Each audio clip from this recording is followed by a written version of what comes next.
Olá meninos e meninas, tudo bem? Estamos então iniciando mais uma aula com vocês sobre Cirúrgica 2, tá?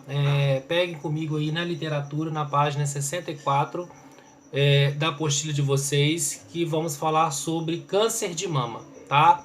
É um assunto relevante, é um assunto importante, é um assunto que a gente debate sempre sobre ele, tanto na área da enfermagem como na área da oncologia, que envolve outras áreas, né, de uma forma universal, que vai falar sobre o problema que compromete tanto a parte física como a parte psíquica da pessoa, principalmente quando existem cirurgias, né, que acabam trazendo um pouco de, ou trazendo totalmente problemas referentes à saúde mental de quem faz cirurgia, como retirada de mamas, né, mastectomia. A gente viu isso lá na cirúrgica 1, toda a palavra terminada em ectomia, né, é chamada aí de retirada. E um assunto importante, porque às vezes a gente pensa que é só as mulheres que têm câncer de mama. Homens também podem dar câncer de mama, né? Só que o quadro, a porcentagem, né, a estatística, assim podemos dizer, de câncer de mama entre homens e mulheres, o homem é bem menor, né? Podemos dizer que 0,1% da população mundial dos homens, né, acima de 40 anos, podem apresentar CA de mama, que é o câncer de mama, né? E as mulheres, né, além de fatores hereditários, que a gente já falou sobre isso, né? A gente já falou sobre vários cânceres aqui na aula, fatores genéticos, né? Fatores, a gente pode colocar também como fatores emocionais, né? Os fatores emocionais, eles também contribuem para o câncer, né? Diferente da parte do organismo, mas a depressão, né, que é uma doença do século que a gente tem visto aí, né, claro, que compromete grande parte da população, principalmente pessoas que são frágeis, são pessoas confinadas ou não, pessoas que se guardam para si, pessoas que não se deixam de uma forma se permitir, né? Então acaba trazendo uma tristeza crônica. O que é essa tristeza crônica? É chamada de depressão. Então a depressão, gente, não vou entrar muito no mérito, porque não está tão ligado, mas ligado ao mesmo tempo com o que a gente tem discutindo aqui agora. Ao câncer, né? Então, além de fatores externos, né, como radiações, produtos tóxicos, né, pode causar teratogenicidade, mutação genética, né? Tudo isso nesse contexto geral que pode comprometer a qualidade de vida das pessoas e com isso trazendo aí, infelizmente, o desenvolvimento desordenado das células, que quando, né, a gente já viu isso, o paciente ele faz o tratamento da radioterapia, né? Na verdade, a radiação, que o tratamento é feito através de radiação, além de estar pegando as células ruins, está pegando as células boas, né? Esse é um grande fator que pesa bastante no tratamento de radioterapia, né? A literatura é clara, os autores são claros naquilo que eles falam, né? A radiação, ela não escolhe só pegar as células ruins que estão presentes ali naquele organismo e destrói aquelas células, não. A radiação, ela também pega as células boas. Então, por isso que as pessoas, né, ao fazer a radioterapia, né, além do problema de alopécia, queda de cabelo, né, além da pele ficar uma pele totalmente danificada, né, náuseas, vômitos, né, indisposição, né, desânimo, cansaço, dor no corpo, né, tudo por causa desse tratamento eficaz que traz, né, um benefício para determinados pacientes que precisam dele para o tratamento do câncer. E aí, gente, como eu falei, além do fator, né, hereditariedade, genética, fatores externos, né, que são radiações, produtos tóxicos, que pode causar teratogenicidade, né, fator idade, que é um fator não modificável, e também a própria condição. As células da mama, né, digamos de uma forma dos ductos mamários, da prolactina, produz o leite. Então, derivados disso tudo aí pode também se desenvolver de uma forma diferente. E desenvolver de uma forma diferente pode ocasionar um câncer, né? Muitas das vezes a mulher, ela só vai dar conta do câncer quando ele já está o quê? Lá para lá, ou seja, avançado. Então, na verdade, a incidência, né, que a gente chama de casos novos, prevalência, a gente chama de casos existentes, de cânceres de mama estão mais relacionados às mulheres. Gente, por que eu falo dentro da enfermagem, nesse contexto geral, que a mulher ela se sente bastante debilitada, prejudicada no sentido afetivo, no sentido emocional, psíquico, né, que compromete o seu ego, o seu superego? Porque ela se sente mutilada, né? Na verdade, a retirada de uma mama, né, hoje nós sabemos que é lei no estado de Minas Gerais, né, pelo menos é o que nós sabemos, que a mulher pode colocar uma prótese, né, após a retirada da mama. Fazer, né, a mulher mastectomizada, ela pode colocar uma prótese, mas nem todas querem colocar. Isso é um critério particular de cada uma delas. A gente não, né, o médico orienta, fala dos direitos, né? Enfim, para aquela autoestima dela continuar, né? Para aquela autoestima dela não apagar, para aquela autoestima dela dar motivação para ela continuar a viver, né? Porque é aquela coisa, né? Vergonha de ir na praia, vergonha de ir na cachoeira, vergonha de experimentar roupas íntimas perto de outras pessoas, sabendo que ela é mastectomizada, né? Parcialmente, né? Ou radicalmente, ou seja, retirada toda da mama por causa do câncer de mama, né? Então, assim, um dos primeiros sintomas que geralmente as mulheres podem apresentar, né? A gente tem feito assim, um trabalho de orientação, lógico. A enfermagem ela está inserida nesse trabalho de orientação. A enfermagem ela está inserida nesse trabalho de educação continuada e permanente, que é orientar as mulheres a respeito do câncer de mama, né? Fazer o autoexame no banheiro, né? Fazer o movimento das mãos em volta da mama para ver se sente algum nódulo ou não, se aquele nódulo anda, se aquele nódulo não anda, né? E a mulher, é importantíssimo falar que acima dos 40 anos ela é imprescindível ela fazer o exame de mamografia para saber se realmente ela tem, né, algum tipo de anormalidade, algum nódulo calcificado ou não, né? Apesar que muitas não fazem, mas a partir dos 40 anos é importante a mulher fazer a mamografia, né, bilateral, unilateral, para ela certificar-se que a sua qualidade de vida está 100% sobre a condição como ela vive, né? O homem, né, a gente tem esse preconceito, depois a gente pode até falar um pouco sobre isso, sobre a questão do PSA, do antígeno prostático, né? E que muitas das vezes deixam um homem com esse preconceito de fazer o toque retal e também de fazer o exame do PSA, né? Que é o antígeno específico aí que vai dar o resultado de alterado ou não do PSA do homem quando ele apresenta alguma alteração celular, certo? E na mulher, gente, existe um exame chamado CEA, que é o antígeno específico carcinomatoso. Ele é um marcador, né, tumoral. Não, ele não vai falar onde que está o câncer, se tem algum câncer, assim sucessivamente. É um marcador tumoral que na literatura, no valor de referência, se tiver alguma probabilidade, se a mulher ou o homem tiver alguma mulher, ele vai estar alterado no seu exame. Mas ele não vai falar câncer disso, câncer aquilo outro, câncer... Não. O CEA, né, 125, tem vários CEA. Ele vai falar, né, esse carcinoma, né, específico, né, carcinoma específico, ele vai estar, né, no caso aí, colocando um parecer sobre uma alteração que está tendo no organismo de alguém, né, o CEA, né, que é o tipo de exame específico, né, carcinomatoso que vai dar, que vai detectar alguma alteração celular. Não vai falar que tem câncer, vai dar alguma alteração celular. E aí é sugestivo que as pessoas procurem mais para frente uma orientação de um oncologista.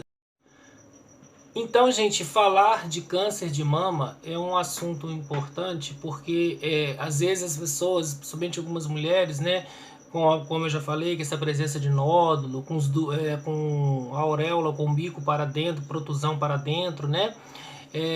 Enfim, né, as mamas endurecidas, doloridas, tem que procurar o mastologista, tem que procurar o médico especialista, tem que procurar o ginecologista, fazer a mamografia a partir dos 40 anos, né, importantíssimo para fazer o rastreamento do câncer, né, é uma forma preventiva e educativa ao mesmo tempo para trabalhar a conscientização da população feminina sobre os problemas que pode acontecer na vida, né. E aí na literatura fala que a elevada incidência, né, tá lá na literatura de vocês, peguem lá na página 64 da apostila, que a elevada incidência dessa doença, seu prognóstico, né, o que é o diagnóstico? Nós aprendemos já, diagnóstico é aquilo que eu descubro, né? O prognóstico é o problema do diagnóstico. Então qual que é o prognóstico de uma pessoa que está em fase terminal? É o óbito, não tem outro prognóstico. Então, o prognóstico ele vem depois do diagnóstico. Perceberam? Diagnóstico é a descoberta do problema. O prognóstico é o que vem depois, é o que vai acontecer, né? É o que o médico talvez saiba o que vai poder acontecer com essa pessoa depois que descobriu o diagnóstico. Completamente diferente, tá? Seus efeitos sobre o futuro das mulheres e a modificação das modalidades de tratamento exige constante vigilância por parte da enfermagem. Principalmente a enfermagem, vocês que irão talvez trabalhar na atenção primária, na medicina preventiva, unidade básica de saúde, visita domiciliar, né, vendo essa preocupação do câncer, né, que a gente sabe que compromete grande parte das mulheres que ainda não têm conhecimento específico sobre, né, as causas e também sobre os sintomas que essa doença pode causar. A gente sabe que quanto mais próximo um órgão do outro órgão, a metástase ela é permitida, infelizmente. Então, quando você fala e pensa em câncer de mama, logo a gente pensa em quê? Em câncer de pulmão, porque está próximo, né? Cabeça e pescoço, câncer de garganta, a gente viu laringe, faringe, esôfago, a gente viu câncer de traqueia, câncer de língua, câncer de gengiva, câncer de bochecha. Então eu tenho que pensar cabeça e pescoço, porque estão próximos um ao outro. E assim é o câncer de mama, né? Quem, por exemplo, infelizmente o seu paciente que você cuida, que você irá cuidar, tem câncer de pulmão, pode ser que ele tenha uma probabilidade de ter câncer de mama, ou vice-versa. 2 a 5% dos cânceres, né, que a gente chama de neoplasia maligna de mama, ocorrem, né, em mulheres grávidas, né? A detecção de tumores, alterações do tecido mamário ou massas é mais difícil na gravidez devido às alterações fisiológicas normais que ocorrem durante a gestação. Evidentemente, a mama cresce, a mama fica dura, a mama fica endurecida, né? A mama fica dolorida, então pode mascarar, a gente pode interpretar por esse lado, pode mascarar sintomas específicos do câncer. Quando a gesta, né, ela está no período, né, de gestação, né, a puérpera, depois que ela, né, dá a luz, a gente chama de puérpera, por isso que existe na enfermagem o setor que as técnicas trabalham, que chama de puerpério, é onde, na verdade, as mulheres que já deram à luz, né, seja de uma forma, seja de outra, cesariana, parto normal, por fórceps, né, enfim. Como várias mulheres interrompem o autoexame durante a gravidez, um importante aspecto de orientação é encorajar essa prática durante toda a gravidez, apesar da dificuldade aumentar. E também, gente, o exame, na verdade, esse autoexame, ele não é totalmente feito porque, como eu falei, mascara. Ela vai poder fazer uma mamografia? Não. Na verdade, a mamografia para as gestantes não é indicado por conta de quem? Da radiação, né? A gente sabe disso perfeitamente, que todo raio-x, né, dependendo da situação, é imprescindível que a enfermagem esteja acompanhando junto com isso, lógico, e perguntar se tem, né, suspeita, né, ou se, né, qual que é o problema, né, no caso aí, por que que tá fazendo o raio-x, né, tá grávida, não tá grávida, porque gestante não pode fazer raio-x, né, em alguns casos, lógico, por conta da radiação que pode interferir na fecundação, né, na formação dos folhetos embrionários, ectoderma, mesoderma e endoderma, né? Falar desses folhetos embrionários é importantíssimo dentro da genética, dentro da biologia, porque nós somos feitos, né, digamos assim, dos 3 folhetos embrionários: ectoderma, mesoderma e endoderma, né? São os 3 folhetos embrionários que darão aí a forma humana.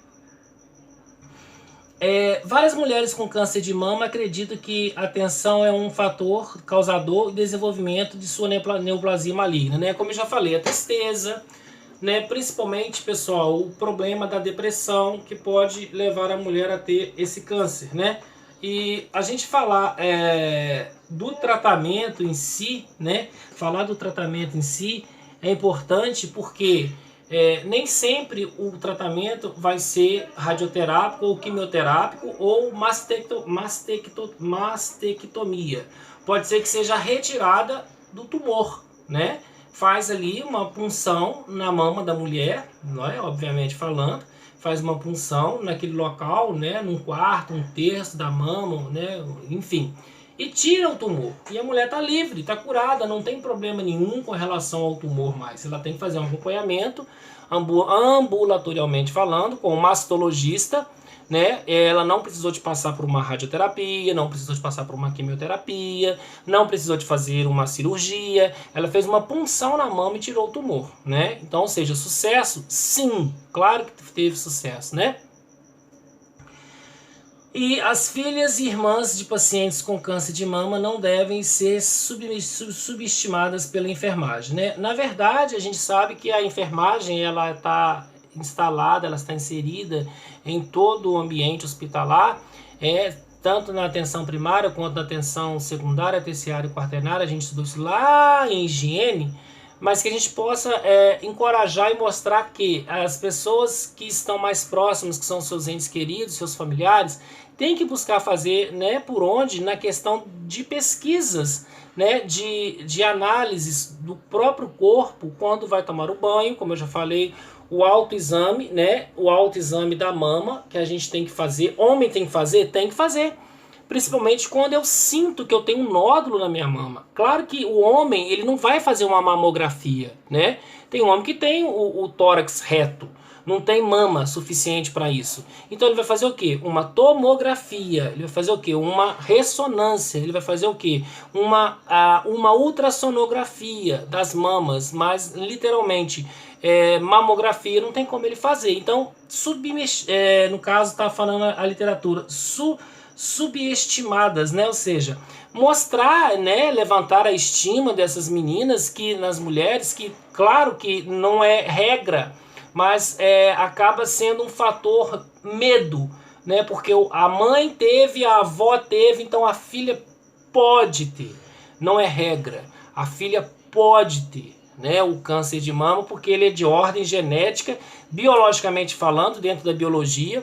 O câncer de mama ele pode ser de ordem genética, né, ou, né, desenvolver, né, de uma forma assim abrupta, ou de ordem hereditariedade, ou seja, herança da própria família. Mas a enfermagem ela tem que, né, levantar a estima dessas mulheres, orientação, apoio psicológico, né, mostrar que tem recurso, mostrar que nada está perdido, mostrar que existe o tratamento, existe a cura quando é descoberto, principalmente no início, né, todos esses fatores que a gente sabe que existe no dia a dia, né?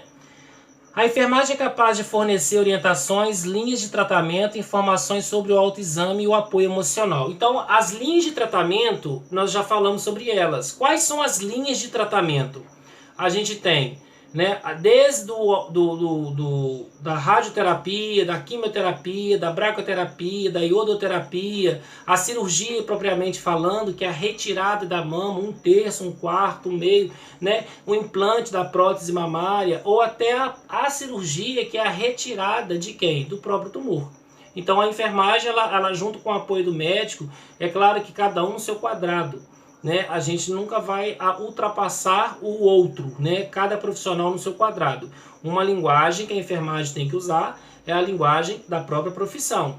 eu não dou diagnóstico médico, né? Mesmo que alguém queira saber lá no comando de enfermagem sobre a punção que foi feita, sobre a biópsia que veio o resultado, eu não posso dar o resultado de câncer para ninguém. Quem vai dar o resultado, desculpa, é o médico que vai dar o resultado do tipo de problema que essa pessoa está tendo, né? Mas depois de tudo isso, lógico, a enfermagem ela vai estar sempre disposta a apoiar, né? Este é o papel, né? Este é o carisma, né? É a forma dos princípios doutrinários que nós temos, né? Dentro da nossa virtude, que é oferecer o conforto, a qualidade, a dignidade para as pessoas, principalmente quando descobrem que tem uma doença que pode ser curável ou não curável. Isso varia, né? Então, finalizando essa parte, né? Então, ou seja, sobre o autoexame, a gente já falou, né? Dentro da própria casa, ir ao banheiro, assim que tomar o banho, examinar as mamas, sentir se está saindo alguma secreção do bico, né? Se o bico está para dentro, que é a protusão, se a mama está dura, se existe, ela desconfia que existe algum nódulo ou não,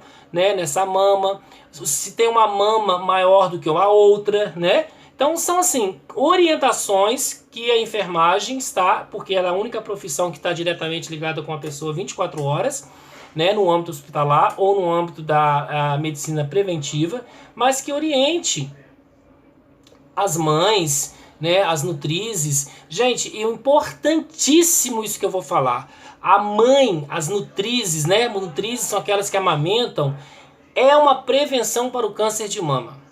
Quanto mais amamentação, menos câncer de então assim, o câncer, né, ele traumatiza, ele traz série de problemas emocionais, físicos, como amputações, mas, né, como a gente falou, a enfermagem, ela é a única das profissões que está diretamente ligado com o paciente, né, o tempo todo, claro, né, no âmbito onde ele está, no ambiente, assim por diante.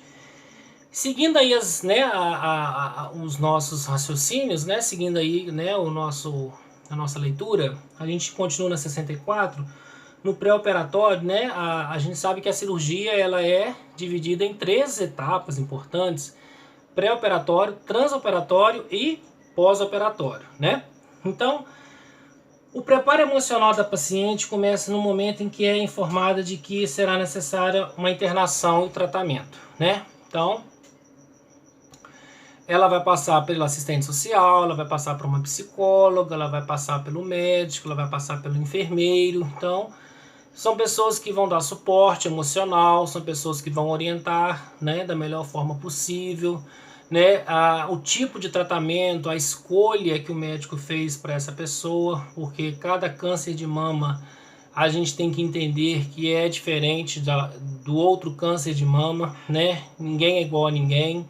E como eu falei, existem pessoas que vão retirar a mama, existem pessoas que vão fazer rádio, químio, e existem pessoas que vão tirar o tumor que está na mama, né? Então, para cada paciente é um tipo de tratamento para a doença do câncer de mama, né?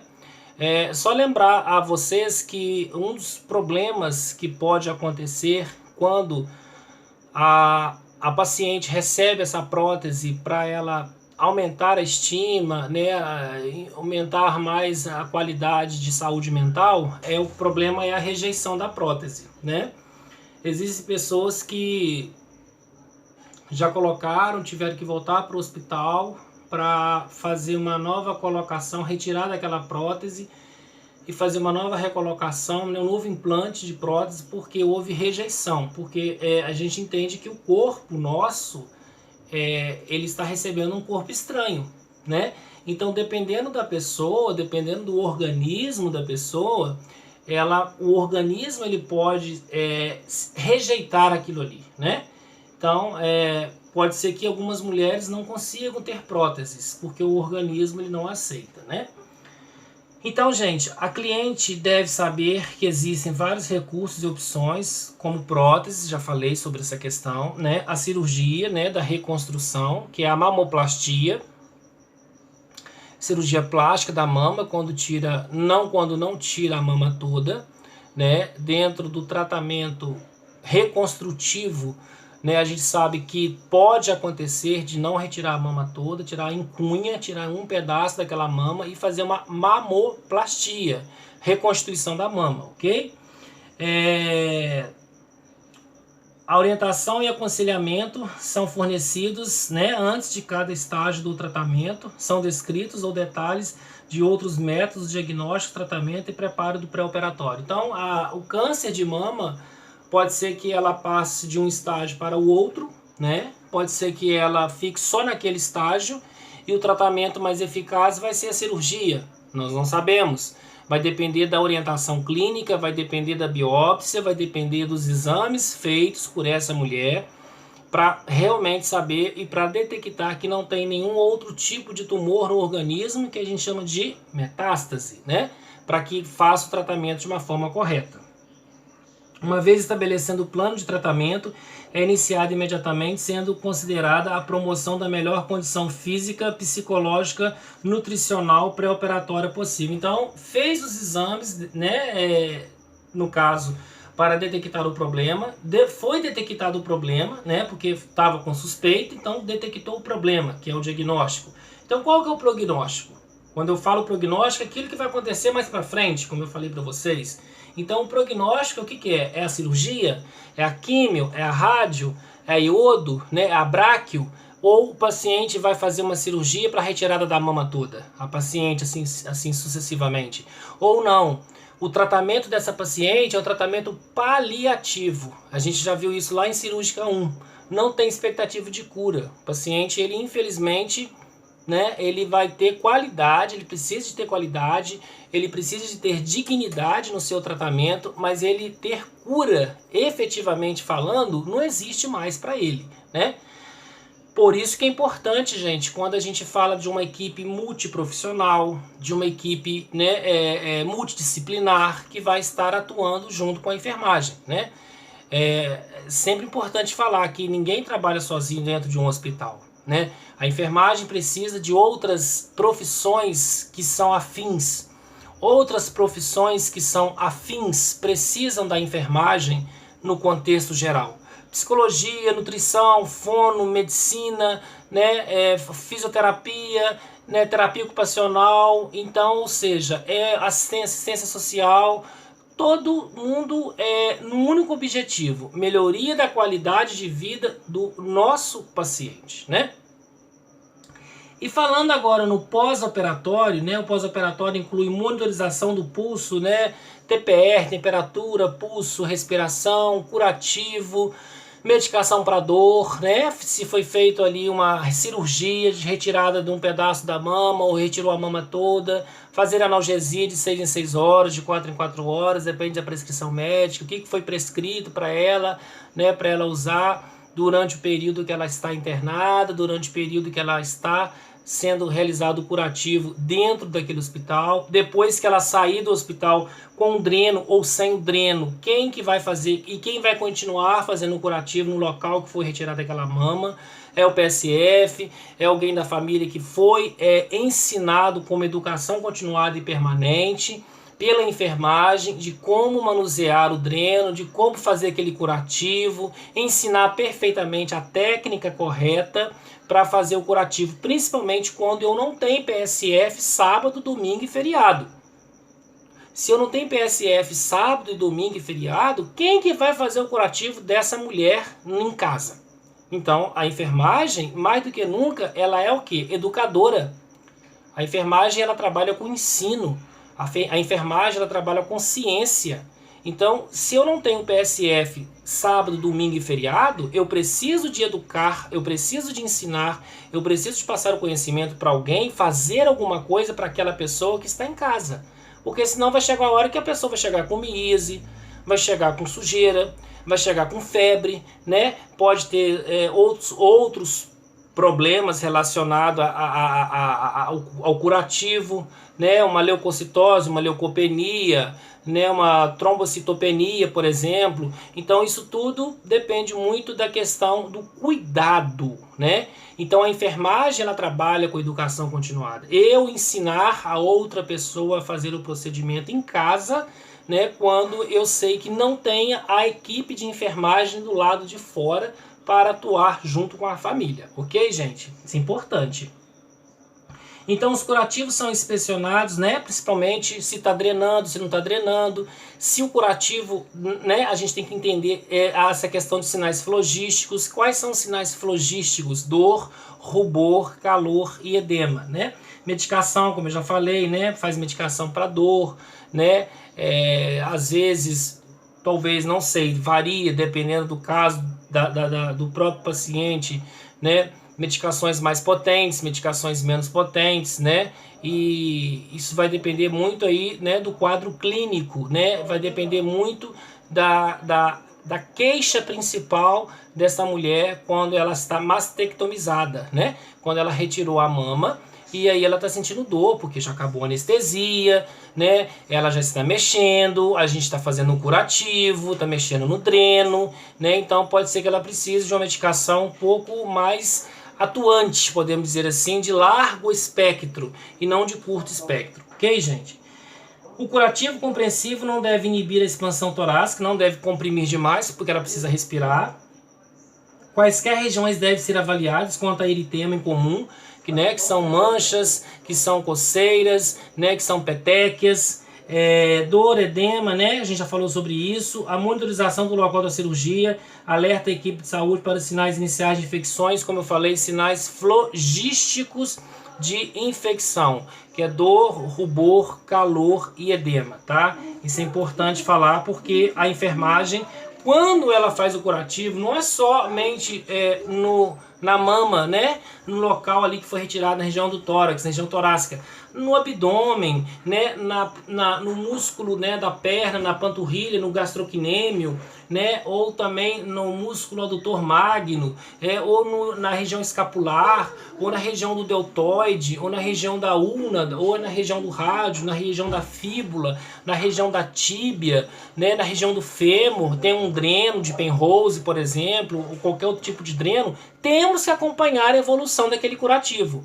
Não é só simplesmente chegar lá no quarto, preparar o material, explicar o procedimento para o paciente, se paramentar, calçar luva, jaleco, óculos, né? Tudo direitinho, touca, máscara e simplesmente não prestar atenção naquele curativo. Se está tendo secreção, se não está tendo secreção, se está tendo um odor, se não está tendo odor, que tipo de secreção, o aspecto daquela secreção, né? O odor, né? Lembra que tipo de odor, né? Necrosante, não necrosante, para quê?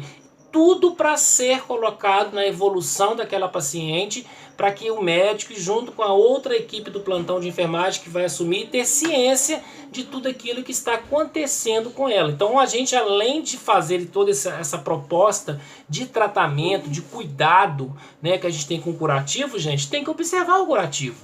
Não é chegar mecanicamente, fazer, virar as costas, ir embora pro comando, lavou as mãos, reuniu o material, desprezou lá no expurgo, lançou o material, lançou o curativo lá na evolução do paciente e ficou por isso mesmo, né? Então a gente tem que buscar isso, colher dados do paciente, principalmente na hora que estiver fazendo o curativo, principalmente a questão da febre, né? Que é um paciente oncológico que literalmente paciente oncológico não pode ter febre, né? Então ele tem que investigar isso daí, por que disso daí. Então o curativo é por conta e responsabilidade da enfermagem, com supervisão do enfermeiro.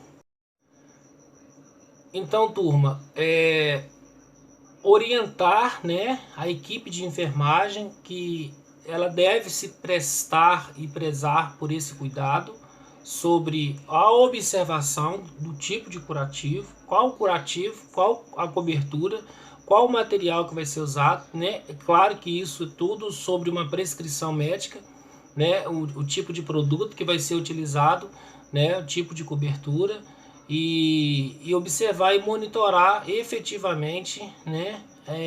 O quadro clínico dessa pessoa. E passando para o pós-operatório, né? Que inclui a monitorização também do pulso, da respiração, né, que são índices, né, principalmente, né, que faz parte do cuidado de enfermagem, né, que a gente entende que existe, lógico, né, que são úteis, né, tanto no processo para detectar uma hemorragia, como choque hipovolêmico, paciente está desaturando, né, no oxímetro de pulso, sinais vitais são cuidados, né, de enfermagem, TPR, temperatura, pulso, respiração, IPA. Os curativos são inspecionados quanto ao sangramento, né, na base regular. Às vezes a gente está tirando uma casca, às vezes está tirando um elemento, às vezes está tirando um corpo estranho, uma linha da gases. Pode sangrar, isso é normal acontecer, né? Porque ali está tendo presença de fibroblastos, está tendo presença de tecido de granulação, né, epitélios. Então pode sangrar? Pode acontecer de sangrar, mas a gente tem que observar o quanto está sangrando, como que é este sangramento, se esse sangramento está embebendo toda a compressa de gases que eu coloquei, gases maiores, naquele dreno ou naquele curativo, onde foi retirada aquela mama, ou foi retirada parcialmente aquela mama, ou foi retirado aquele nódulo que estava presente dentro daquela mama, né? Dependendo do tratamento que for, tem que ser anotado tudo, inspecionado e passado para outra equipe, correto? O eritema comum, né? Dor, edema ou drenagem, a monitorização do local da cirurgia, né? Alerta a equipe de saúde para sinais, como eu já falei. O posicionamento do paciente depende do tipo de curativo, posição semi-Fowler. O que é a posição semi-Fowler? Semi-sentado. O paciente fica mais ou menos nessa posição assim, né? Na verdade, o paciente mastectomizado, gente, não só o paciente mastectomizado, mas todo e qualquer paciente no pós-operatório que há uma indicação clínica para a deambulação, é importante a deambulação. Por que é importante essa deambulação? Para evitar o que eu chamo de êxtase circulatória, que é a diminuição da circulação sanguínea no corpo humano. E essa diminuição dessa circulação sanguínea no corpo humano, ela pode agregar outros problemas na vida da pessoa, como uma trombose venosa profunda. E desta trombose venosa profunda, ela pode evoluir para uma embolia pulmonar. Então, quanto mais cedo, sob prescrição médica, né, temos que estar atento a esses critérios, sob prescrição médica, a mulher, né, ou o homem na sua cirurgia que foi feita lá, ter essa autorização prescrita pelo médico, estimular a deambulação do paciente, pode estar prescrito dessa forma, eu vou estimular a deambulação do paciente. Porque quanto mais ele fica na cama, mais risco de trombose. E quanto mais risco de trombose, mais risco de embolia pulmonar. Se for para a artéria pulmonar, a gente chama de embolia. Se for para os ventrículos, a gente chama de quê? De infarto agudo do miocárdio. E se for para o cérebro, eu vou chamar de AVE, correto? E aí, geralmente é desejável. O braço pode ser elevado para auxiliar a gravidade na remoção, né, do líquido, né? No caso da drenagem desse paciente, a posição fletida ou estendida do braço depende da preferência, né? A paciente não deve ser forçada a olhar para a incisão se não estiver pronta. Depende muito do psicológico, da condição física e mental dessa pessoa, se ela ainda não está preparada. Mesmo, gente, como eu já falei, ela já passou por um acompanhamento psicológico, ela já passou por um acompanhamento com o psicólogo, com assistente social, com enfermeiros, com terapeuta ocupacional, com nutricionistas, com o médico. Então ela já está ciente de tudo aquilo que vai acontecer com ela no seu pós-operatório, no seu transoperatório, no seu prognóstico, né? Os cuidados que ela tem que ter em casa, né? Os altos cuidados importantíssimos que tem que ter em casa depois que ela tiver alta, e assim sucessivamente. Então é importante que ela, no caso, tenha essa orientação para que todo o tratamento seja feito da melhor forma possível, né? Para que essa mulher consiga ter o melhor tratamento possível, tá certo? E aí, gente, na verdade, a avaliação contínua de sistema de apoio do paciente e do seu cônjuge é importante porque afeta a adaptação do pós-operatório. O cônjuge ou companheiro da paciente frequentemente necessita de orientação e informação da parte da enfermagem para aceitar a crise. Isso está lá na página 65, na nossa literatura. Eu falei no início da aula que a mulher, quando ela retira a mama, ela tem os seus problemas emocionais e tem os seus problemas físicos. Físico porque ela não tem a mama mais. emocional, porque ela se sente mutilada por conta da ausência da mama, né? Então, essa equipe multiprofissional que vai trabalhar com o paciente, também a enfermagem está inserida nesse contexto, o cônjuge, né, marido e mulher, como que eles vão encarar essa realidade daqui para frente, né? Porque ela pode simplesmente falar que não quer usar uma prótese, né? Ela não quer usar uma prótese, não quer fazer mamoplastia, quer a reconstrução da mama, ela quer ao natural, né? Então, tanto o cônjuge, tanto o marido, né, assim, da mulher, quanto a mulher, e o marido, inclusive, ele tem que passar por uma orientação do médico, ele tem que passar por uma orientação do psicólogo, ele tem que passar por uma orientação do assistente social, se for o caso, de uma equipe multiprofissional para tratar dessas informações necessárias e ele tirar, com certeza, gente, todas as dúvidas que ele tem com relação ao tratamento da esposa. E assim ele tem, assim como ele tem o direito, nós temos o dever de passar, né? A enfermagem com seu papel, a nutricionista com seu papel, o fisioterapeuta com seu papel, o médico com seu papel, né? Falando do problema, das condições clínicas, das condições psíquicas, porque atrás dessa mastectomia pode vir uma depressão, pode vir um quadro de bipolaridade, pode vir um quadro de síndrome, pode vir uma angústia, tanto para o marido, tanto para a esposa, né? Então é uma situação que é trabalhada desde o início, lá do diagnóstico, quando foi descoberto através de uma biópsia, até o pós-operatório e depois a alta do paciente, que ela vai ter que conviver daqui para frente sem a sua mama. O homem, marido, né, assim sucessivamente dentro da sua individualidade com a sua esposa, né?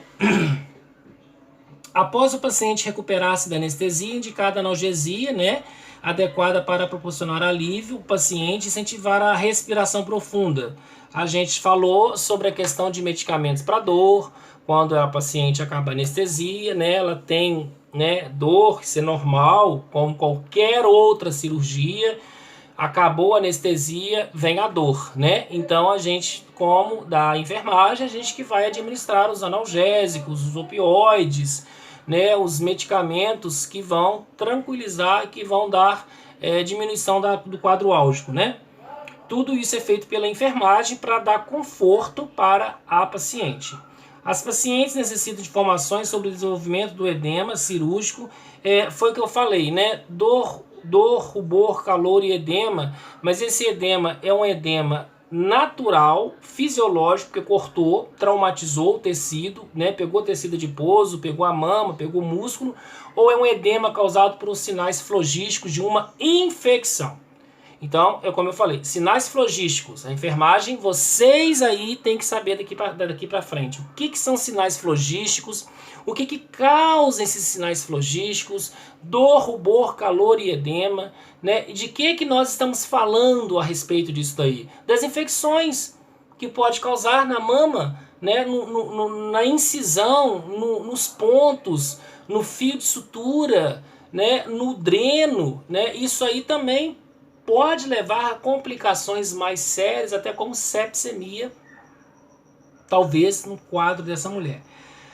As pacientes, né, necessitam de informações sobre o desenvolvimento, ok? As orientações pelo cirurgião reforça a esclarecida pelo enfermeiro, facilita a assimilação dessas informações, né, por uma paciente ansiosa, panfletos, livros, né? Na verdade, gente, isso está lá na página 65. Quando hoje, no século que nós vivemos, quando a mulher ou o homem vai chegar ao centro cirúrgico para fazer uma cirurgia, ele já buscou na internet, ele já buscou no livro, ele já buscou com um colega que já fez a cirurgia, ele já buscou com a própria enfermagem, às vezes tem alguém da enfermagem que é vizinho, ele já buscou, quer dizer, na verdade não é segredo, porque ele já buscou lá no Google tudo o que ele precisa saber sobre o tratamento, as causas, o prognóstico, né? Na verdade, ele vai ter uma complementação científica daquilo que está acontecendo com ele, naturalmente falando, porque pesquisar já pesquisou, ele já baixou até vídeos na internet de cirurgia de retirada de mama, ou ela já baixou, por exemplo, né? Por quê? é a necessidade que fala mais alto, é essa ansiedade que fala mais alto, né? Que a enfermagem ela tem que contornar com apoio, com diálogo, com informações, né? Buscando traçar metas e planejamento para a melhoria da condição de vida dessas pessoas, principalmente mulheres né, fragilizadas pela inserção aí da cirurgia que contempla a retirada dessa mama, ok? Então, gente, essa mensagem que eu deixo para vocês hoje, a nossa aula. Qualquer dúvida que vocês tiverem, mande para mim, tá? Perguntas no privado. A nossa aula hoje foi sobre câncer de mama. Falamos bastante sobre essa questão toda, né? Os folhetos embrionários, tudo que eu falei, né? Posso cobrar na prova, porque a nossa prova já é dia 24 agora. Então, não é só o que está na literatura, o que está na apostila também eu posso cobrar, ok? Então, um forte abraço para vocês e até o nosso próximo encontro.